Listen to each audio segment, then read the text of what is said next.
Welcome to the National PTA Bylaws Committee video series on the 2021 National PTA Bylaw Amendments that will be presented during the 2021 Annual Meeting and Convention of National PTA. The purpose of these videos is to provide you, our voting delegates, with as much information regarding the proposed amendments that we can offer. If at any point you have questions, feel free to reach out to the National PTA Bylaws Committee at bylaws@pta.org, as well as review the other materials that are posted on the National PTA website, including the videos of the other 8 amendments, as well as the process for the 2021 annual meeting of National PTA and the adoption and consideration of the bylaw amendments.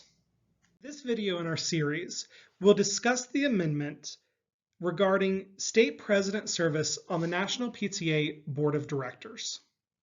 Introduce the 2020-2021 National PTA Bylaws Committee. Serving this year on the National PTA Bylaws Committee is Lisa Holbrook from Texas, Latha Kirschner from Florida. I'm Justin Raber, Chair from West Virginia, Marnie Usher from Connecticut, and Allison Turner from Nevada.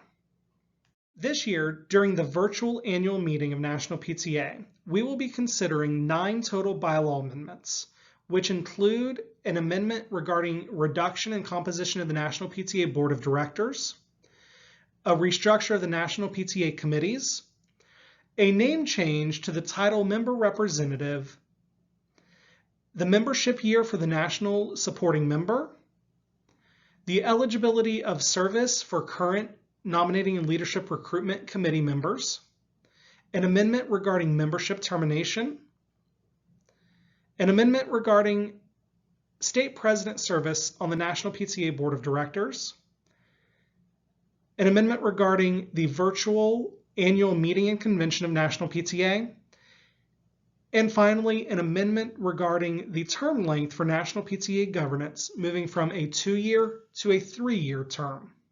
Presenting this amendment regarding state president service on the National PTA Board of Directors is Marnie Usher from Connecticut. Marnie?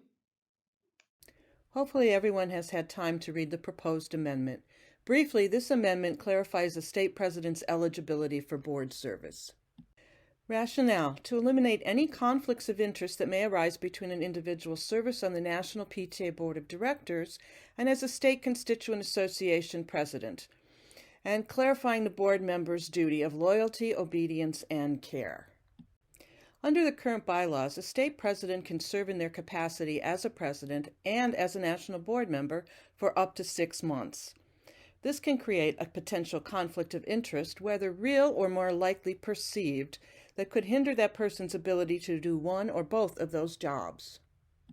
The majority of our Congresses operate on a fiscal year and election cycle close to national PTAs. So the transition from state president to past state president would have taken place before the first post-convention board meeting, which has traditionally happened in conjunction with NGR, the National Governance Retreat, usually scheduled for very late summer or early fall. We know that a conflict of interest, even if only perceived, can be damaging, and this eliminates any issues. Thank you so much for that great information and overview of the amendments. We would like to remind you that information regarding the process that is being used during the 2021 virtual meeting of National PTA is posted to the PTA website at pta.org. Please be sure to participate in our Q&A sessions and register for them on the same website.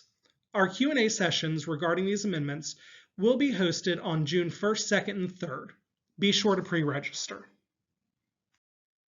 Thank you for viewing this video. If you have any questions, please email bylaws@pta.org. Thank you.